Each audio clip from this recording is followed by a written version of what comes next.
The first time I noticed my shadow wasn't following me, it was 8:13 in the morning.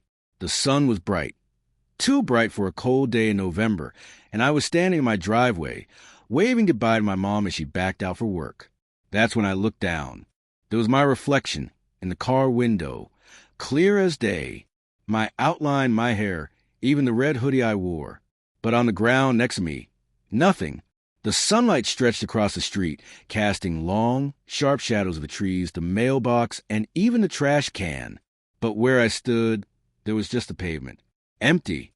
I blinked hard. Maybe the angle was wrong. I stepped forward, squinting. Nothing changed. No outline. No shadow. I stomped my foot, then waved my arms, like some idiot trying to wake up from a dream. Still nothing. And then, across the street, standing beneath the old lamppost, I saw it. My shadow. It was mine. Same height. Same build. Same hoodie. But it wasn't attached to me. It just stood there, still. Its arms were straight by its sides, head tilted slightly toward me, watching. The world felt quiet. The air went cold. For a few seconds, I couldn't even breathe. Then, without warning, the shadow moved.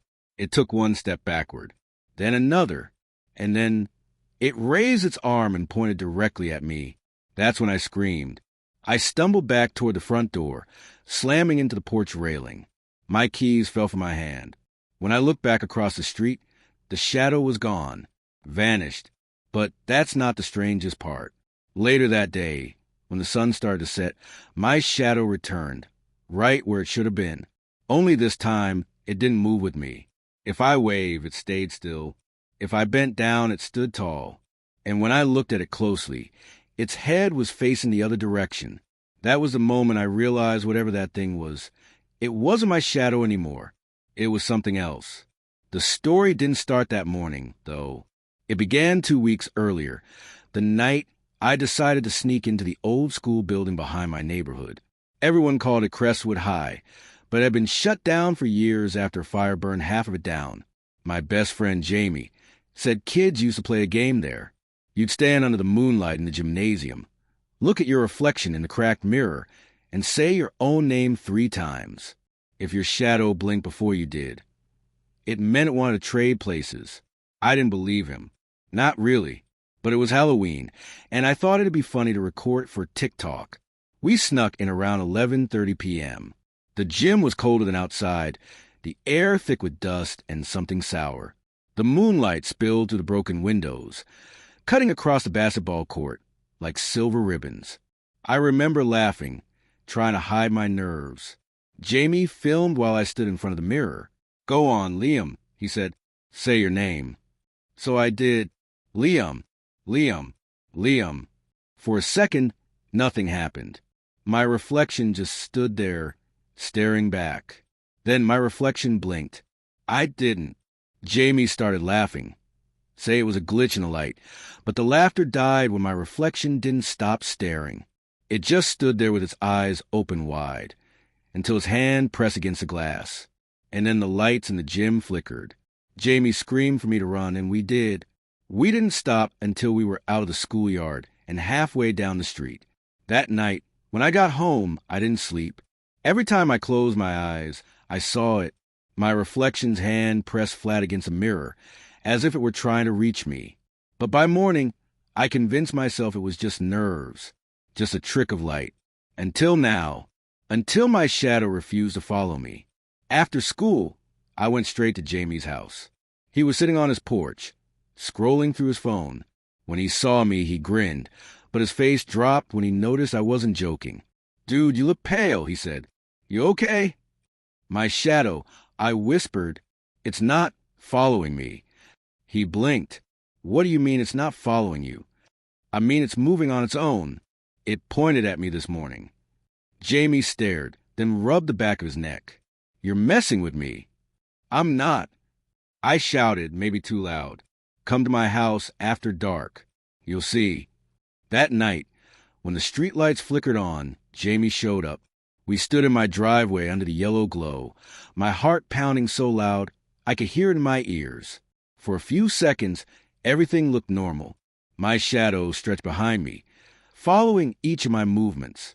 I almost laughed at myself for freaking out, but then Jamie gasped. "Liam," he said, voice trembling. "It's not facing you." I turned slowly.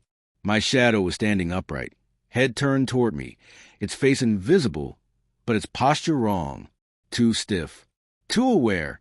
Then it took a step forward toward Jamie. He stumbled back, shouting my name. I froze. Every instinct told me to run, but my legs wouldn't move. The shadow raised its arm again, just like it had that morning, and pointed at him. Jamie screamed, clutching his chest.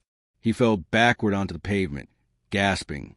When I knelt beside him, he looked at me with wide eyes and whispered, "It's cold. Liam, it's so cold." And when I looked up, the shadow was gone. That night, I didn't sleep again.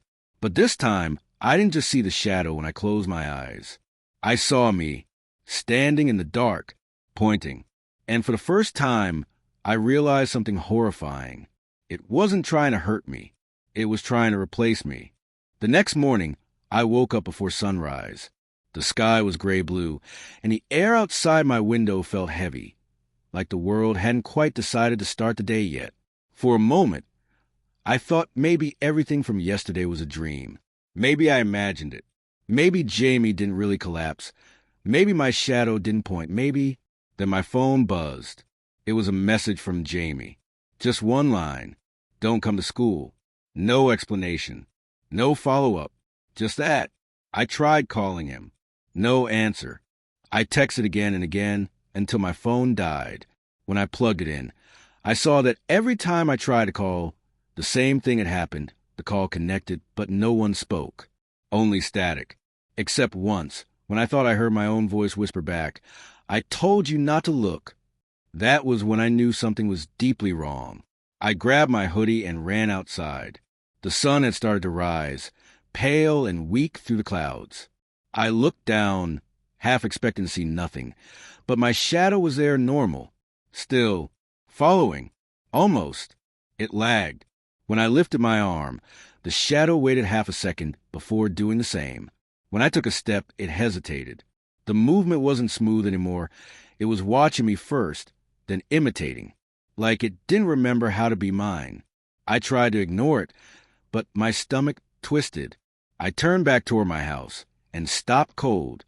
There, painted faintly across the driveway in dark, wet streaks were footprints. They started where my shadow had stood the night before and led straight to my front door. I backed away, heart pounding, trying to convince myself they weren't real. Maybe it rained last night. Maybe it was mud. But the prints weren't muddy. They were black, and they shimmered in the sunlight like oil.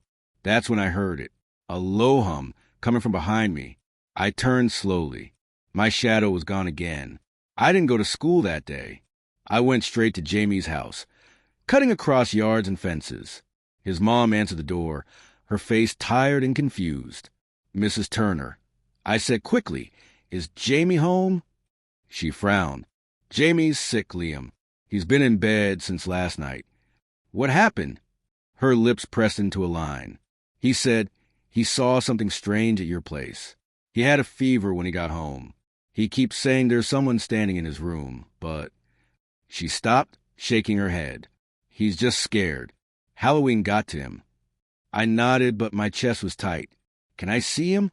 She hesitated, then finally said, 5 minutes.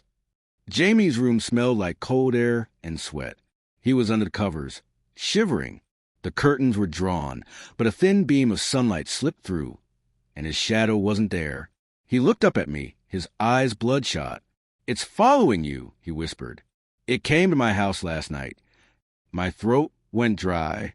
"What do you mean?" It stood in the corner. I couldn't move. "It looked like you, Liam. But when I called your name, it smiled." He started shaking, clutching the blanket. Then it leaned over and said, "You shouldn't have run."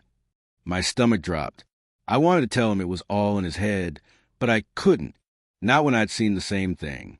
"Jamie," I said softly, "I think it wants something." He looked at me, terrified. "What?" Before I could answer, the window behind him flickered, just a quick shift of light, and I saw it. For half a second, there was a shape standing outside the window. It wasn't tall, but its outline matched mine exactly. Then it moved, not away, through. The sunlight bent, and suddenly the figure was inside the room, standing beside Jamie's bed. "Liam," Jamie gasped. The shadow turned its head toward me, and I swear I saw something like eyes, empty, glassy holes where light disappeared. Then it stepped closer, its hand stretching toward Jamie's chest. I grabbed the nearest thing I could, a desk lamp, and swung it through the air. The metal passed right to the figure, but it shimmered like smoke hit by wind. Then, just as fast as it came, it vanished. Jamie collapsed back onto the pillow, breathing hard. We didn't speak for a long time. The room was silent except for his ragged breathing and my heart hammering in my ears. Finally, he whispered, "It wants to replace you, Liam. You saw it in the mirror first, right? It started then. You called your own name. You let it in." I felt a chill crawl down my spine. "So what do I do?" Jamie shook his head weakly. "You can't fight your own shadow." That night, I tried to stay awake. I turned every light on in my room, even my phone's flashlight. I sat on my bed with the blinds closed, every muscle tense. Midnight came and went, and still I waited. 1 a.m., 1:30 a.m., nothing. Then the power went out. The whole house went dark. The air turned cold. And from the wall opposite me, I saw it, my shadow crawling upward, even though there was no light to cast it. It stretched long and tall until it reached the ceiling. Then its head twisted, bending in ways mine couldn't. It grinned, and when it spoke, the voice that came out wasn't mine, but it wasn't anyone else's either. It was a mix of static, whispers, and echoes, all layered together. "Step aside," it said. "It's my turn now." I jumped from the bed, grabbing my flashlight. The beam cut through the darkness and hit nothing. The wall was empty again. But when I turned the flashlight toward my feet, my stomach dropped. 2 shadows. Mine and one that didn't move.